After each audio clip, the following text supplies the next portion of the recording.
Welcome to my YouTube channel Soumi's cooking vlogs. তো আজকের video এটা যদিও নয়, আমার কয়েকদিন আগে তার করা ছিল, মানে দুদিন আগের। তো সেদিন জানো তো পাবদা মাছ রান্না করেছিলাম। তো পাবদা মাছ হচ্ছে আমার ছেলের খুবই ফেভারিট বলতে গেলে। আর চাল কুমড়ো আমার, মানে আমার এত ভালো লাগে এখন চাল কুমড়ো খেতে। তবে যদি একটু চিংড়ি মাছ পড়ে যায় তাহলে তো সত্যি সেই তরকারির কোনো মানে তুলনাই হয় না বলতে গেলে। আর একদম শুকনো শুকনো করে রান্না করি, খুবই ভালো লাগে খেতে। তো ১ম এ জানো তো চাল কুমড়ো খেতে একদম ভালো লাগতো না, মানে পছন্দই করতাম না।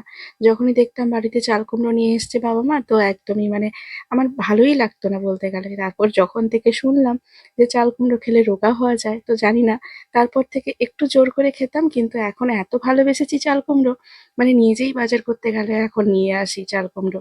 না খেতে পেলে যেন মনে হয় যেন মানে অনেকদিন খাইনি সেরকম একটা ব্যাপার। আর শুকনো শুকনো করে চিংড়ি মাছ দিয়ে রান্না করলে তার তো কোনো তুলনাই হয় না। তো এদিকে কিন্তু আজকে চিংড়ি মাছ একদমই ছিল না আমার বাড়িতে, কিন্তু চাল কুমড়ো রান্না করেছি আলুকে ঝুরি ঝুরি করে কেটে, পেঁয়াজ দিয়ে নর্মালি যেরকম রান্না করা হয়, আর একটু সর্ষে বাটা দিয়েছি। আর এদিকে পাবদা মাছটার আলু বেগুন দিয়ে একটু ঝাল মতো করবো, যেহেতু আমি নর্মালি তোমরা জানোই আমি রুই আর কাতলাটাই বেশি করি, কারণ আমাকে সারা সপ্তাহের বাজার একসাথে করে রেখে দিতে হয়। আর এতটাও টাইম পাই না যে সব মাছ এদিক ওদিক করে দেখে কেনার মতো। তবুও সবজিটা যদিও আমি সপ্তাহের মাঝে কিনে নিই, এমন নয় যে একদমই কিনি না, কিন্তু মাছটা একদম স্টোর করে রেখে দিই।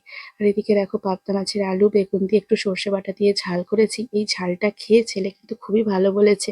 মানে আমার রেটিংটা অন্তত ছেলে যখন ভালো বলে রান্না করে, কোনো রান্না খাওয়ালে, তো সত্যি খুবই ভালো লাগে। কার না ভালো লাগে বলো? তো সেক্ষেত্রে আমার তো ভালো লাগাটা স্বাভাবিক ব্যাপার। আর পাবদা মাছের ঝালটা কিন্তু সত্যি খুব সুন্দর হয়েছিল। তো একটু কষা মতো রেখেছি, তোমরা দেখতেই পাচ্ছ। আর এদিকে তরকারিটাও হয়ে গেছে, চাল কুমড়োর তরকারি। তো থালাতে দেখো ৪ টে তরকারি হয়ে গেছে। করেছিলাম ২ টো পদ হয়ে, মানে তরকারি বলবো না, ৪ টে পদ হয়ে গেছে। আমরসটা কিন্তু তাজা বানিয়েছি বাড়িতে। টাটা।